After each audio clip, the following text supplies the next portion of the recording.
Robbo, a long session there in the dressing room. What is it? Telling a few people a few home truths? Look, no. It's a very, very hard game to judge that one. I think both teams, the quality of that game at times wasn't great from both teams. Both teams bowled poorly up front with the ball. And Jake bowled an exceptional spell, which took the guts out of us a little bit. And you got a freakish ball for Righty, and then obviously a great ball to Nashi, nicks off Mach, and suddenly he's turned the whole game on its head really. And then we did well to get the score we did, I think, in the end. Joycey and Yards are both desperately unlucky to be given out how they were given out. So you got a fighting score at 275, but they get off to a flyer, and then it's just a case of, you've got to take wickets and you're keeping fielders up, and then we actually give ourselves a chink at 6 down. So we fought hard there.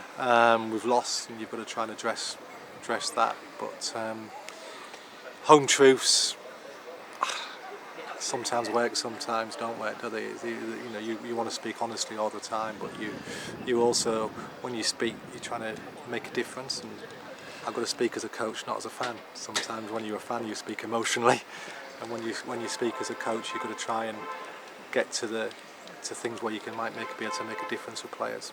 You chased down at Southampton, and of course you set the target here, so that there's no real pattern, is there? Coming to a game, you just look at the pitch, I suppose, assess what you might like to do. Look, I think I was more annoyed about the last game. Look, both games you haven't particularly bowled very well up front. Ollie hurt a hamstring just before the start of the play at Southampton, so he bowled at 3/4 pace in that game and didn't really bowl well. And he still had his hamstring a little bit twinging in this game, so he couldn't be risked. So basically, we've got all our fit bowlers played today. There's nobody else who can bowl seam left standing in the club, and actually one of them we've had to bowl off Somerset. So that's it. That's our 3 fittest bowlers bowling today. And the wicket nibbled a little bit more than we expected. But the game at Southampton I was more annoyed with because we didn't bowl particularly well up front, and then we got ourselves into a fantastic position, and then felt we were playing 20-20 cricket and not 50 and we had more time.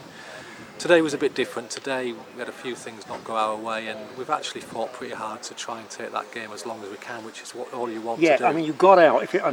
Joyce went with 30 overs gone, and you had to nurse to make sure you got through the last 20 overs. And then we just think the full. Yeah. We might get 310 or something like that, and Yards gets a very unfortunate decision, and that kills you again. And then it's Beer and Tomo getting us to a competitive 280.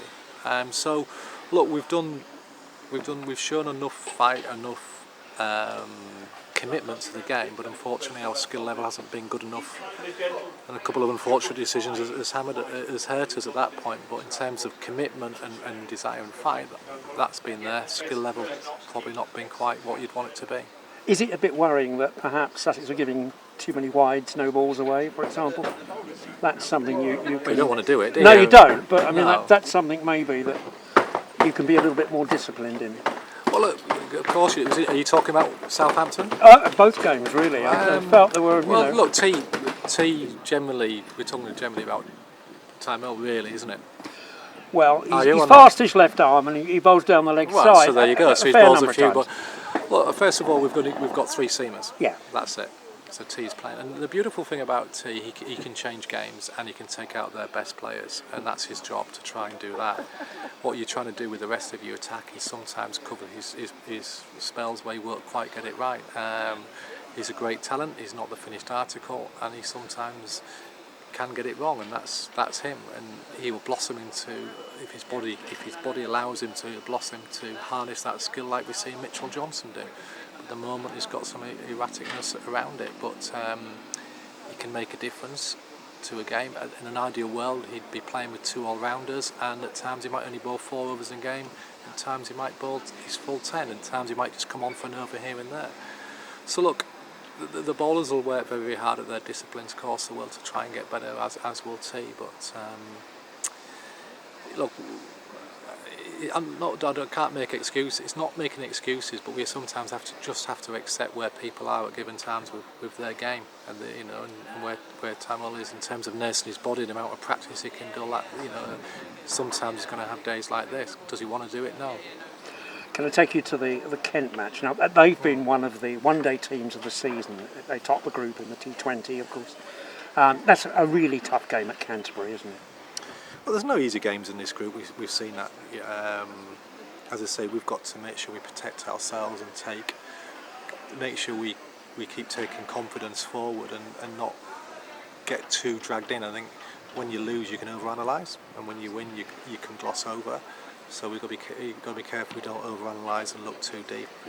All you can do is, we'll come in Saturday, you try and improve your skills, and then on the game day, you've got to be able to deliver them and make good decisions. As I say, that was what was annoying about the game at Southampton. We didn't make good decisions. We lost that game because we didn't make good decisions. This game, be a bit of bad luck, a bit of poor skill, better opposition or whatever, we've lost, and I can take that on the chin more today than, as I say, the Southampton, because that was a game I think we'd probably like to have got really close. We've got 240 at Southampton, we've got 280 here today. Like you said, graphing away, we'd have shown that a little bit more graph and a bit more nous at Southampton, we'd have probably pulled that off. So that's a learning one, isn't it? But we'll go to Kent and we'll go to win. And we'll go with the belief that we've got enough match winners in a team that can win. Thanks very much, Robert. Good stuff.